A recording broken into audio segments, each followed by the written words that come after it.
Next up, as Prime Minister Renzi says, the refugee crisis has no short-term solution.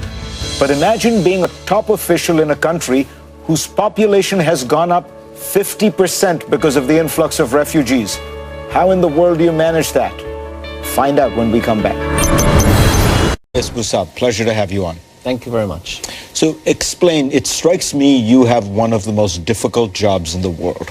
So Lebanon is a country of 4 million people? That's correct. How many refugees does Lebanon have from the Syrian civil war? You know, we had 500,000 Palestinians from before, and now we have 1.5 million Syrian displaced people and are now present in Lebanon. So there are 2 million refugees for a country of 4 million people? They're exactly that. So it's like as if you are comparing to the United States, about 170 million refugees decided to walk into the country in less than 2 years. And when you look at this problem, you are looking at it from the point of view of the Ministry of Education. What became your principal challenge once you have these 1.5 million people come into the country? I have 1,200 schools in the government system. I have 250,000 Lebanese school age in the system, in the government system. And I have 450,000 Syrian refugee child ready to go to school. So you have almost twice as many refugee children as there are in the entire public school system in Lebanon. Exactly. So I had to think outside the box. First thing we tried to do, to look at a case study, to see where did this happen in the world, how can we learn from what happened to deal with the situation. And you will not find anything like that. You know, Lebanon, according to the UNHCR's report, is the highest per capita country that have displaced people. Actually, they've listed like the top 10. Lebanon alone, put together all the other nine, Lebanon alone is double the figure. Wow. So we are in a situation that is unheard of in the world. So what is your plan? I started operating double shift system. I used the school twice, one shift in the morning and another shift in the afternoon. Like a factory almost? Like a factory almost. How did you get double the number of teachers, or did you make teachers do double shifts? We do have a lot of part-timers, adjunct professors. Because of the unemployment rate is so high, we have a lot more teachers than what we need, and they do 3 or 4 hours a week. The problem was with the funding. You know, the Lebanese government's financial situation is known to the world. You know, we have big debts, unbalanced budgets. We had the crisis prior to the refugees situation.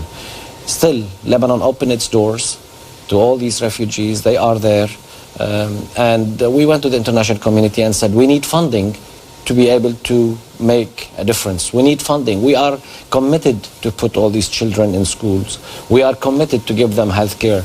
We are committed to take care of them on a temporary, solution until the situation in Syria permits, until there is a political solution in Syria where they can go back, where they can safely go back home. And what happens, in your view, when these children are not in school? Many of these are teenage boys. This is the easiest recruiting ground for groups like ISIS, Hezbollah, groups like that. Well, usually they're ISIS, because Hezbollah is Lebanese group and they have nothing to do with this. But in the ISIS, anytime you have children out of school, they are, they get abused for either child labor, easy recruit for the terrorist organizations like ISIS and Nusra and others. You have child prostitution, you have early marriages, you name it. Everything becomes, even crime rate goes up in the country. And with all your work, you've only got half the kids, right? There are about 450,000 school-age kids, and you've managed to find your plan can take care of 200,000. Right. So even if you succeed and get fully funded, now you have to double it. Right. We have a plan to take all 450,000 by the end of the academic year 2016-2017. However, this will depend on the financing. But right now we are at a point where, we need to help. We are human beings. It is an obligation.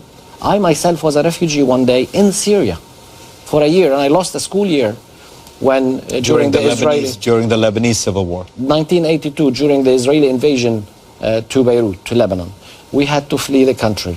So I understand what it means when you leave your country and go somewhere else. And I thought we need to help. Elias Bou Saab, pleasure to have you on. Thank you very much.